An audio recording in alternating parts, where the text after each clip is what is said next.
I guess we'll start. Okay. All right. So continuing on in Maseches Tamid, where we started off last week, at the beginning of the Masechta, the Tamid is a recollection as opposed to a happening now, and that's why most of the Tamid is in the past tense, because they're writing down what took place and what happened. So in the beginning of the Mishnah it says, Shloimy kohanim, we're going to get to that again Weiser soon, and we're going to start off today. We're holding Chav Zayin Amud Aleph, Tanan Hasam. Chav Zayin Amud Aleph, he told me, but if you want to start the two das from Chav Vav. So Chav Vav Amud Beis, the two das, Zikne Beis of Yeshenim Sham. So let's start over there. Zikne Beis of Yeshenim Sham. It says in the Mishnah that they had in the Beis which one was it? Tell you. Beis of Tinas. Sorry, the Beis of Tinas. They had a number of different places, and they had ledges like how would you say it? Like rows of ledges, and that's where that's where the older kohanim would sleep. Frag the Gemara v'amai. Why were they sleeping on ledges? La'ayle mites. Let them come in and bring normal beds. Amol, they had beds. What they had a wooden frame with woven strings interwoven around throughout the wooden frame, and then they would put some clothing or anything to make it soft as a mattress. Why didn't they have beds? It wasn't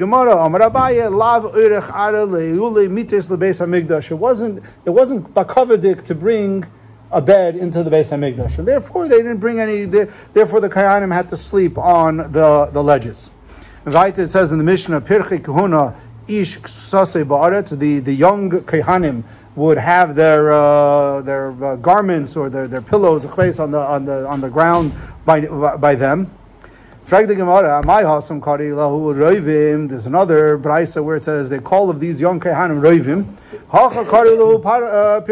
But over here in our Mishnah they're called Pirchei Kahuna.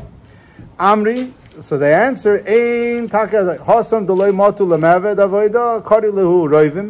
the youngsters that were under the age of the ability to serve in the Beis Hamikdash, there's a machlokes between, is it 20, is it 13, whatever it may be, but they were under the age of serving in the Beis Hamikdash, those kohanim are called roivim. But over here, where they are old enough to learn in Avodah, they're called Pirchei Kahuna. And there's a machlokes with the Shloimy, I believe, if there were two separate, distinct groups, or was it one group, depending on their ability. Were they serving in the Beis Hamikdash and the Avodah, then they were called Pirchei Kahuna. If they weren't serving and they were just Shloimy or sitting in the Beis Tinas, then they were called Ravim. Anyway, now the Gemara is going to bring a Mishnah from Maseches Tamid. In Maseches Tamid, we're more or less going to repeat the beginning of our Mishnah of B'shloshim Makaymes, and we're going to try to understand exactly where, what, and how many places, and which places, v'chulu v'chulu. It says in the Mishnah, in Tanan Hasam, it says in the Mishnah in Midah, B'shloshim Makaymes HaKohanim, in three places, the Kohanim Shoyim Beis Hamikdash, they would guard the Beis Hamikdash. Which were those three places? Beis of Tinas, like we learned, Beis HaNitzos, like we learned, and Beis HaMaikit, like we learned. V'haLeviyim, and the Leviyim, on the other end, B'chof Aleph Makaymes, they would serve and they would guard the Beis Hamikdash in 21 places. Now we're going to go into the Mishnah. Hamidash is going to elaborate these 21 places. Where are these 21 places? Hey, 5 al hey share harabayis. There were 5 on the 5 sha'arim of the harabayis. So if you take a look at this picture, this diagram, the outside square is the walls of the harabayis. So there are 5 gates, 1, 2, 3, 4, and 5. So these 5, they had Leviyim sitting there. Dalid al dalid pinoisav mi bifnim. And then there were another 4 on the 4 corners of the harabayis from the inside of the wall. So you have the upper 4 corners, 1, 2, 3, and 4 of the upper 4 corners, mi bifrim from the inside. And then you have Weiser, hey, another 5 Al Hey Share Azara, on 5 gates of the Azara, which is the inside circle, square. You have the 5 gates, 1, 2, 3, 4, and 5. You'll notice there's 1 or 2 other openings. We'll get to that soon in the Gemara. And those were, hey, and then there were, aside for the 5 of the gates of the Azara, there were 4 corners of the Azara, mibachutz, from outside of the Azara. So you have 1, 2, 3, and 4. And echad belishkas hakarbon, and then one will have, if you look at the legend on the bottom, it'll show you exactly where the lishkas hakarbon was. Ve'echad belishkas hapareches, and one was a lishkas hapareches, just as a note in the diagram, lishkas hapareches is number 16, and it's all the way outside of the diagram, or not in any special place, because this particular lishka, the only time that it's mentioned anywhere in the Gemara is here. So they don't really know where exactly it was within the Beis Hamikdash, but they do know that Lishkas HaPareiches had one shomer. Ve'echad achrei Beis HaKaperes, and then there was one, the last one was achrei Beis HaKaperes. If you take a look at this diagram, there is the picture of the Kodesh and the Kodesh HaKadoshim, and right behind it was one Levi shomer. And that was called Me'achrei HaKaperes. Not behind it, no. How would you get there? You walk from the side in the Azara. The Kodesh is going in, and from outside. Now we're going to get to the reasons why the Shomrim are inside and outside. Anyway, how do we know that these are where the Shomrim of the Leviim? These are where they stood. Amar Rabbi Yehuda Misura said, "Va'amrila," and other Mandamar will say that b'masnisa tana, that we learned it in a brisa, that what ksiv, it says in the pasuk in Divrei Hayamim, lemizrach haLeviim shisha. So let's try to keep the cheshbon of what the pasuk is telling us. Lemizrach haLeviim shisha, so we have 6. Letzfaina leyoim arba, and at Safain facing the sunlight we have 4. Lenegba leyoim, and the Negev in the south facing the sunlight arba. Ula asufim shnayim, lefarber lemayrev arba lemisla shnayim lefarber. So if we make the calculations of all of these numbers, Amri Zakti Gemara Hanichav Dalid, we have 24 quote unquote places of where we have a shomer. Havayamar Abaya, so Abaya comes to say Hachi Kamar. This is how you're supposed to read the psukim and break it up. La'asufim shnayim. So instead of saying la'asufim shnayim, we just remove 2. So from 24, we drop down to 22. So now we have 20. We said 21, but now even if we take off 22, take off 2, we still have 20. Right to the Gemara, we mentioned now that we brought down all the different gates and the gates that have Shmira. Frag the Gemara, Chamisha Sharei Harabayis Ve'arba al Arba Pinoisa. We said previously, Weiser in the Mishnah, we're still analyzing the Mishnah of that we brought down in Midas. That we said there's 5 gates on the outside of the Harabayis.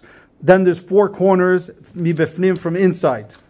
Hey al hey. Then we have 5 on the 5 gates of the Sharei Azara of the Azara, Va'arba al Arba Pinoisav, and 4 of the corners of the Azara mi bachutz, from the outside of the Azara. Frag the Gemara, Maishna Harabayis davdinon mitoicha, Maishna Azara davdinon mi bachutz.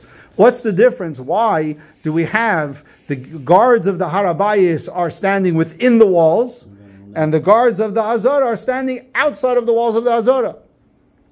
Is there potentially a difference? Why? So Amri, as we say, Harabayis, the reason why we are allowing the guards of the Harabayis to stand mibefnim, from inside, is the itama oboy mesa, because if the guy gets tired and he wants to sit down, Yosef, he could sit down. So Amrina mitaychai, he could. Therefore, we allow him. He's allowed to be inside. But by the Azara, the itamo boile mesa, but if he gets tired and he wants to sit down, loy motzi Yosef, he's not allowed to sit down if he would be in the Azara. Why? Because the Amar Mar, ein yeshiva ba'Azara, you're not allowed to sit inside the Azara, elo l'malchei beis Yehuda b'vad, and therefore I'm b'chutz. Only a king from Beis David is allowed to sit in the Azara, and therefore the guards that are guarding the Azara are outside. So like this, it comes to a point where they need to sit down, they're going to be able to sit down. Parenthetically, the kings of Yisrael, not Yehuda, that came the Oila Regel to the Yerushalayim, they did not sit in the Azara. When they did everything, because the king by Hakel, the king with the Malchus Beis David, they would sit down when they would read the Torah, v'chulu. The Malchus Yisrael wouldn't sit, because we see there's only Malchus Beis David is allowed to sit down. So therefore, it says the Shoimnim of the Azara could be outside of the Azara. The Shoimnim of the Har HaBayis are inside. So potentially they all, if they get tired, could sit down and they could rest. Now we're going to go into the quantity of the gates. Amar Mar, Hey al Hey, we said in the Mishnah that there's 5 gates of Sharei Azara, 5 gates of the Azara. Hey Sha'arim Huda Have Ba'Azara. You're telling me, it sounds like when you're telling me that there are 5 gates to the Azara, 5 guards to the gates of the Azara, that's all that there was. There's only 5 gates to the Azara. But if you take a look at the diagram inside here, we have 1, 2, 3, 4, 5, 6, 7, 8, potentially. So how could you say that there's only 5 gates to the Azara? Veriminu, we learned, how could you say there's only 5? Veriminu, Zayin Sharim Hayu Ba'Azara. There were 7, Gimel B'Tzafin, 3 in the north, Gimel B'Darin, and 3 in the south, Ve'echad B'Mizrach, and 1 in the east. So you have 3 in the north, 3 in the south, and 1 in the east. That's 7. So how could you say there's 5? So l'chayda we should be needing 7 guards and not just 5 guards. Amar Abaye answers, Trei minayu lo yitzrichu shimur. 2 of the gates don't need guards because they are very close to the other. The one in the Tzafin and the one in the Darim, the middle gate, doesn't need a guard because there's 2 guards, mamish, right next to it, and it covers. So therefore, we don't need a gate. So Taka, there might be more gates to the Azara, but the amount of guards that we need for the Azara is enough 5. Rava says that the amount of gates that we have in the Azara, the Tanoi is a Braisa. The Tanya we learned in the Braisa, Ein Poichasim Yud Gimel Gizbarim. You don't have less than 13 managers that are managing the Shmira, the guards of the Beis Hamikdash. Umizayin Amra Kalin, and you don't have no less than 7 supervisors. Rabbi Nosson learns from this. Rabbi Nosson Oimer, Ein Poichasim Yud Gimel Gizbarim Keneged Yud Gimel Sha'arim. You don't have less than 13 managers of the Shmira of the Beis Hamikdash because that is Keneged the 13 Shi'arim. So if you take a look at all of the Shi'arim in the Azara, you'll count that there are 13 together with all the different openings around. So we see from here that he holds that there are 13. Now, Dal, if you subtract Chamisha the Har HaBayis, if you take, there's no arguing on how many the Har HaBayis had. You take away the 5 of the Har HaBayis. You have the 5 on the Har HaBayis. You have 1 in the Tzafin, 2 in the Darim, 1 in Mizrach, and 1 in Ma'ariv. So you subtract these 5. What are we left is? Dar Chamisha the Har HaBayis. Subtract the 5 from the Har HaBayis. Pashuluhu, what are we left with? Tamanya the Azara, 13 for the Hazara. Alma, we see from here. Ika Tana the Omar Tamanya Have. We see that there was a Manda Omar that says that there were 8 gates in the Azara. Ve'ika Tana the Omar Shiva. And previously we said that V'neminu Zayin Sharim Have Azara. We see that there's a Manda Omar that says that there were Zayin, there were 7 gates in the Azara. So the question potentially gets even stronger. There's 6, there's 5, 7, 8. Which one is it? So the Gemara concludes to say that there's a machlekes. we don't actually 100% know what it was. There was a man d'amar that says it was 5, and there was a man d'amar that says it was 8, and there was a man d'amar that says it was 7. But Bepoil, the actual gates that needed a guard, a shomer, was 5. So that in and of itself, so the amount of guards that were guarding the gates is not indicative of how many gates there were actually in the Azara. That's the amount of guards that we have. Okay, this ends the chelik of reviewing the Mishnah of Midos, which is connected to the same sugya that we're talking about. Dr. Gemara Weiser, we said in the Mishnah, in the Mishnah it says that the Roivim would take off their big day kohuna and they would fold them up and put them under their head.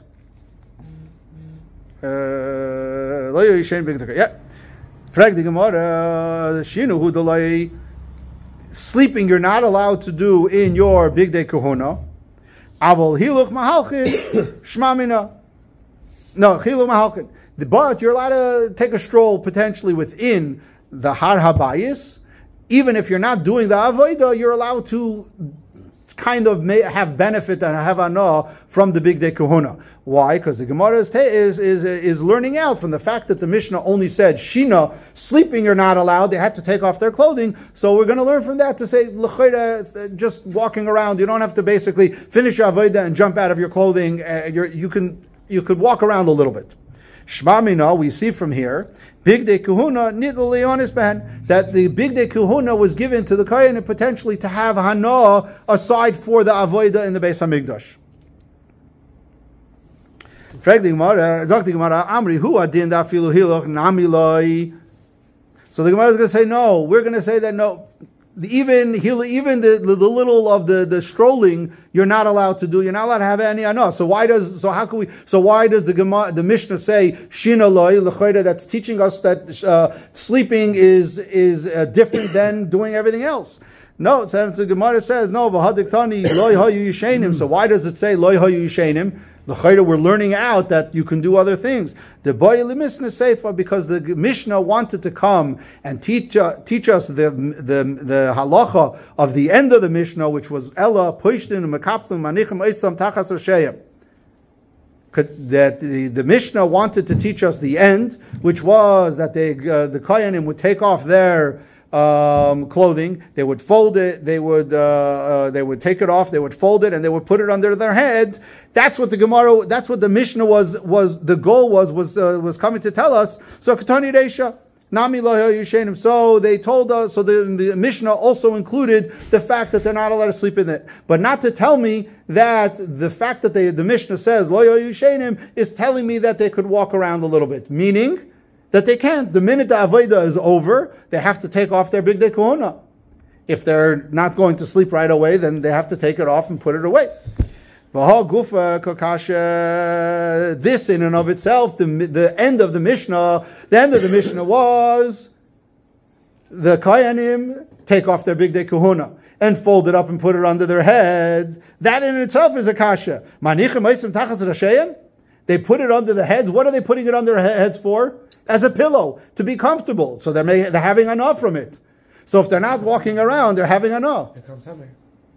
Forget become tummy. The lawyer carry, but becoming tummy is another problem. But you're having a no. We're talking about having a no. When they wake up next morning, we could say the same thing at night.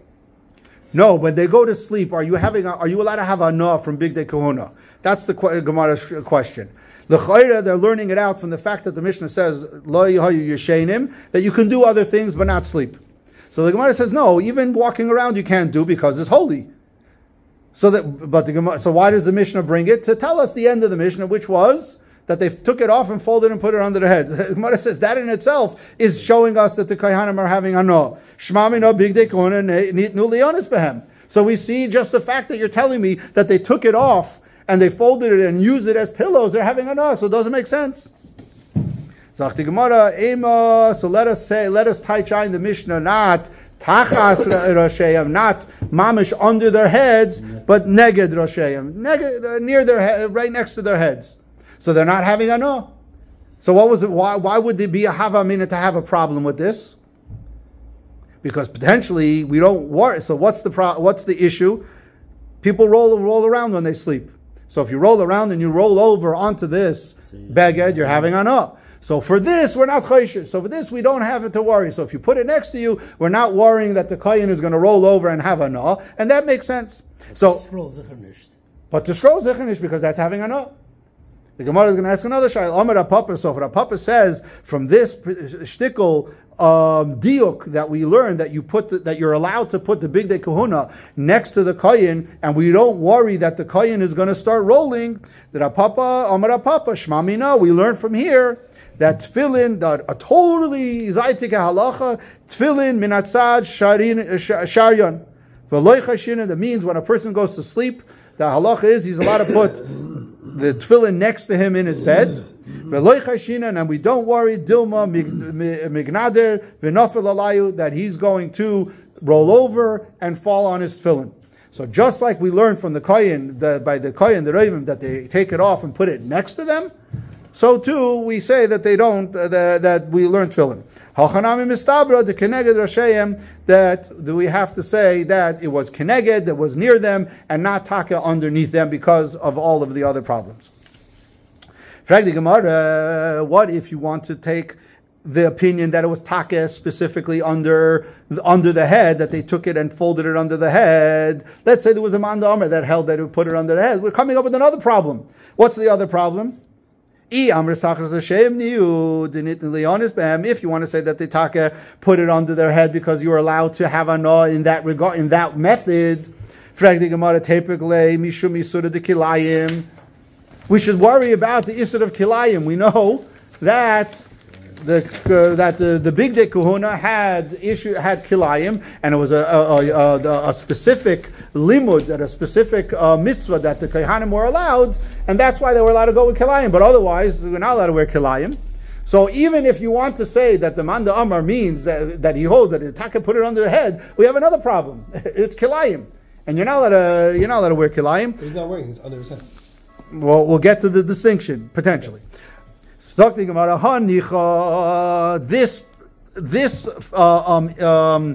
valid reasoning will go well with the man d'amar that says avneite shel kohen gadol lo zehu avneite shel kohen hedyot, that the gartel that the kohen hedyot wore was not the same as the gartel as the kohen gadol wore. We know specifically that the Kohen Gadol's gartel was shatnez. The Kohen Gadol's gartel was made out of 3 different linen and 2 different color wools. The Kohen Gadol, to a little bit further, we're gonna learn shortly. The Kohen Gadol's gartel was meididik thick. Why? Because it was made out of 3 different strands: 2 wool and 1 linen, purple wool and a red wool and one linen. But each strand was comprised of 6 smaller strands. So you had 6 smaller strands tied around the 3. So you had, and it became, it was a nice and thick, and obviously the size was very, very long. So makes sense. Okay, so it's not the same. The Kohen Hedyot's gartel was not shatnez, so he was allowed to put it. But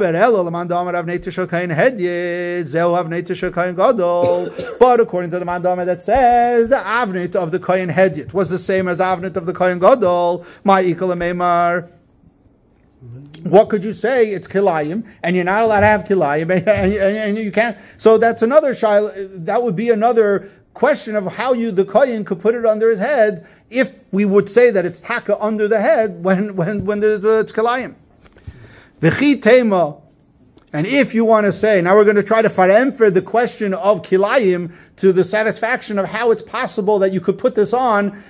Whether it's kilayim or not, then it's still good. So if you want to say kilayim ba'aliyah ulavishahu the asur, that kilayim is only asur when you put it on and when you're wearing it, like it says in the pasuk. Aval miyamech tusye shapir, but if you're going to put it under tusye shapir dummy, but if you're going to put it underneath you and you're going to lie on it, that's fine because you're not wearing it. You can't say that. You can't say why, because we're going to say in a second. The Gemara is forewarning us, and like you would think that maybe because the pasuk says that you could wear it, you have to wear it, and only then it's asur from kilayim. The Gemara says no. V'atanya lo yala alecha aval ata matziyeh tachtecha. You can't put it on you, but you could put it down underneath you, which is al pitoira. Yes, you're right. According midaraisa, yes, you're allowed to take kilayim and put it in between you and the ground. Let's say, and you lie down on it. Aval. Amru Chachamim, the Chachamim said, Asur lasis kain. You're not allowed to do that. Why the Chachamim say you're not allowed to add a blanket, let's say, of kalayim, and you lie on it? Because maybe one thread of this kalayim is going to wrap itself around your finger or around part of your body, and now it's considered you're wearing it, and you're over midaraisa. So to stop you from being over on this particular possibility, the Chacham said, even a blanket you're not allowed to put down on it. V'chi tema. And if you want to say the mafsik midi, that you're going to put tons of blankets. V'ha'omer Rab Shimon, Amar Rabbi Yeshua ben Levi, Amar Rabbi Yosi ben Shol, Mishum Kila Kadisha Shabiru Shalayim. That Rab Shimon, in the name of Rabbi Yeshua ben Levi, in the name of Rabbi Shol, in the name of the Kahila Kadisha of Yerushalayim, they said, Afilu eser mitzoi zu agavzu v'kilayim tachteim. Even if you have 10 blankets separating you between you and the kilayim, so to speak, asr lishan aleh, you're not allowed to sleep on it. Elo shma mino. So what do we see from here? That we cannot have, that we have to learn that the kohanim did not take it off and did not put it under their heads. Shma mino neged roshayim. That they put it on next to their heads. No pillow. They have no pillow, right? The kohanim no pillow, no blanket, no pillow. They just sleep on the hard floor. They just slept. No, they could have had a blanket, but probably not. They would take off their clothes. They would sleep on the hard floor. Mats. They had mats a little bit, but that was it. Now, for the Gemara, another potential. How would you say it? Another potential option or possibility that the Gemara is going to try to address, to say that maybe it was taka under their heads. Okay. Maybe there was another way that we could figure out and learn that the Mishnah, when it says tachas Hashem, really means tachas Hashem. Maybe you want to say that we're talking about those gartlach or whatever clothing that didn't have kalayim. Rav Ashi Amar bigdei kahuna koshenheim, that the bigdei kahuna was very, very, very thick and very hard and not comfortable at all. Damar Rav Huna b'reid Rav Yeshua. Rav Huna says the name of Rav Yeshua, ha nimota gamda denaresh sharia, that the place Narosh had a certain type of velvet that was extremely stiff and extremely hard. So maybe we could say that, and that wasn't considered kilayim.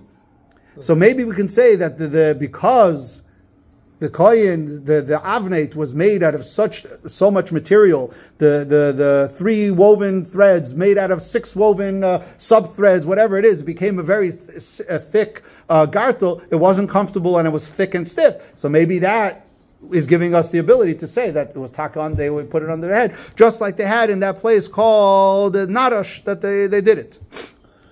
Because he says Toshma. From here we see that since the Narash had the same thing, people like sleeping on it. But it's not the liking to sleep on it. The question is it? They roll over, then they. No. In the Nabta Gamda Denarish, the Narish is not necessarily to say that they slept on it. It was just that they had a certain type of material in that city that was very thick, like a thick velvet, and that wasn't considered kilayim, even though potentially it had the mix, because it was not comfortable. So to say maybe the same thing we could say by the avnate over here wasn't comfortable and they're sleeping on it. That's why. But for some people it is comfortable. Tempur-Pedic is where you need to go. His and hers, one side yours, one side mine. I mean, the Gemara is trying to find different tirutzim to show us that the Mishnah is the way it said it, and we're not learning any zaitika way to say it, because based on what we're learning now, we have to say it's next to it and not on it. Tashma. We learned to support this. Big day kohuna hayoytze bahen lemedina asur ubamigdash bein b'shas aveda. This is another brisa trying to help us and give us an understanding if you're allowed to have hana from big day kohuna or not. Big day kohuna hayoytze bahen lemedina asur. You're not allowed to wear your big day kahuna outside of the Migdash. Bein b'shas avoda, bein shaloi b'shas avoda mutter. In the Migdash, you're allowed to wear the big day kahuna whether you're doing the avoda or not. So we see from here, Mipnei, the Mishnah, the Brisa is saying, Shebig de Kahuna nidnu liyonis ben, because it clearly says that big de Kahuna you're allowed to have hana, and that's specifically, but only in the Migdash. So l'chayda, we can use that to say that in our case, in our Mishnah, that it was takis literally under their heads because they were in the Migdash. The minute you go out of the Migdash is a different story. Shma mina, that you're allowed to be Medina loy. The Gemara, this Brisa just told us that in the Migdash you're allowed to walk around in Big Day Kahuna, but in outside of the Migdash you're not allowed. This is the Gemara Tanya. How could you say that in the Medina you're not allowed? This is the Gemara. B'chof ale boy yoim har grizim, on the 21st day of Kislev, I believe the reference is the called Har Grizim. In the Deloy Lemispid, on that day, you were not allowed to have to any haspedim because it was a mini yontiv. K'deisa b'yuma perek baloy b'koyin gadol karev b'chulu ad. What's the story? This is the famous story of Rabbi Shimon HaTzadik and Alexander Moikdoin. The Kusim came to Alexander Moikdoin and they gave a whole bilbul, and they told Alexander Moikdoin that the Yidden are trying to do an uprising, and Alexander Moikdoin gave the Kusim permission to go kill the Jews. When the Yidden found out, Reb Shimon HaTzadik dressed in his full regalia, and he walked out to meet Alexander Moikdoin, Alexander the Macedonian, and he had two groups coming from two different places, and they walked the whole night with their fires, and Alexander in his camp was high in the mountains, and he sees these two groups, and he's wondering what's going on. And Reb Shimon, by the time the morning comes up, Reb Shimon reaches Alexander, and he sees Reb Shimon HaTzadik in his full regalia. We're going to get to the question of what that regalia was, but he was in his full regalia. And Alexander, the story, he gets off his horse and he bows down. The Kusim and his servants are telling him, "You're a king. Why are you bowing down to this Jew or whatever it was?" The Kusim are obviously using not the nicest of terms. So he says, "Because this is the vision that I see in my victories when I go to war. This is the vision that I see." So he knows. What could I do? What could I reward you for all your help? So the Reb Shimon HaTzadik told him what the problem was with the Kusim, and obviously Alexander gave permission for the Yidden to kill the Kusim, and this decree of the Yidden getting killed by the Kusim was averted. That day was Chof Aleph, I think it was, if I'm not either Kislev or Tevis, but I think it was Kislev. So from then on, the Chacham, they made a yontif out of that day. And they called it Har Grizim because that's where they met. They met Alexander on Har Grizim. So we see that Shimon HaTzadik got dressed, and he went out of the Harabayis, and he went out of the Kodesh, wearing Klei Kodesh.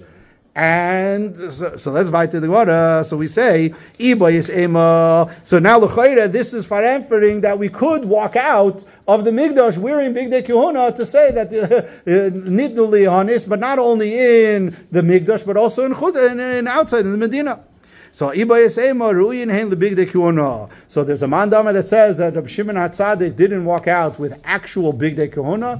He walked out with royal clothing that were fit to be Big Day Kahuna. So we see Taka Big Day Kahuna is not allowed to go out. Or another answer is that the Bepoil, the Maskana is that Big Day Kahuna is not Liyonis Nitnu. You could only wear it in the Migdash, and outside of the Migdash you can't. So either Reb Shimon wore clothing that was royal but not actual bigdei kohuna.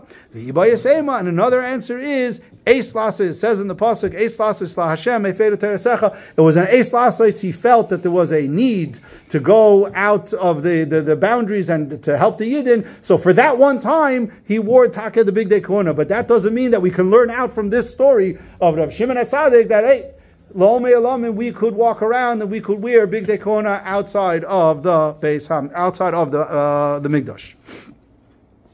Go a little further. What if it says in the Mishnah, Weiser in the Mishnah, it says at night? What happens? There was a whole secret passage, a secret tunnel that the kohen would sneak in under and walk into this tunnel to be able to get to the mikvah, and we will go to the mikvah. Right? So, this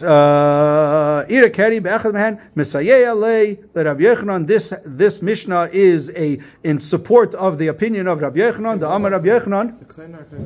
This is the Kohen. The Kohen Gadol had a different place. This is from Beis of Tinas, where the kohanim would sleep. If Eira Keri at night, was Beis Hamikdash, they would go down and they would, Beis Hamikdash, because there was a fire there to keep them warm. You were saying it's cold stone, but they had a fire burning there. So they would go behind, there was a tunnel that would lead them to the mikvah. So this is to support the Rabbi Yochanan, the Rabbi Yochanan, Mechilos Loinis Kadoshu, Ubalkeri Mishtalei Chutz L'Shnei Machanos, that the tunnels were not holy, were not kodesh, so they were allowed to go there. And they would go michutz l'shtei machanos until they would become tahor again after going to the mikvah. So this is just bringing it down to support the shita of Rabbi Yochanan to say that the mechilos, the tunnels that led to the mikvah from Beis Hamikdash, was not holy. Now the Mishnah said, this is the story with the bathrooms in the Beis Hamikdash, mitzad tznius and mitzad kavod. They would have the bathroom door closed. You would know that it's occupied. If the bathroom doors are open, you know it's free, it's open, it's available. Zog the Gemara. Rav Safra have a Yosef bebeis hakisei. Rav Safra was sitting in the bathroom, in the latrine, in the beis hakisei. Also Rabbi Abba came. Nocharlei, he gave a krechts. People do. They make a noise. They make themselves known to hear, and someone will respond. He wanted to see if someone's in the bathroom. Amar lei, so Rav Safra tells Rav Abba, Lyle, Mar Basad, Lyle, come in. Basa Dinofik, after he came out, Rav Safra came out. Amar lei Rav Abba says, Ad kan lois slikas l'seir, gamres mili d'seir. I know that you were. Since when did you go to Seir, which was the land of Edom, the land of Esav, where they're not sneers and they don't have these the nice minhagim? Since when are you behaving like the Har Seir? I got like Seir Gamres Mili the Seir Lav Hachi Tanan. He says Matsui Noul. You would have found it locked to be a dua sheyesham. You know that someone yesham adam, that someone's there. Lememra to tell us the loymi boyele lemil that you shouldn't have come up there. Why are you telling? Rashi says that bathroom didn't have a door. You would make a noise, and he would make a noise back, and you would back out, and you would go away. You wait till he comes finished. So where was the lock? This one didn't. This one. I don't know if this is a story of the Beis Hamikdash. No. It's in general. So why did Rav Safra tell Rabbi Abba to come in? Rav Safra Savar, the Dilma Mesukanhu. Rav Safra thought that he was endangered. What endangered? According to the English translation, it says they use a term called a propsy of something, an intestinal issue, that he had a blockage, and if he didn't go to the bathroom right away, it would be sakanas nefashos. So Rav Safra, sitting in the bathroom, thought it was an emergency. So he told him to come and do. Kedetanya Rab Shimon Gamliel Rab Shimon Gamliel Rab Shimon says Oimed HaChayzer maybe as Adam Lidei Hadroikoin Siloin HaChayzer maybe as Adam Lidei Yarkoin. So these are different types of potential diseases that if you don't take care of your needs would potentially cause chas v'shalom a very, very bad disease or whatever it is, and that's why Reb Safra told him to go. But in general, the shteger was the thing was that for mitzat tznius, you would make yourself known, or you would knock on, or the door is locked and you know that someone's there, and that's why.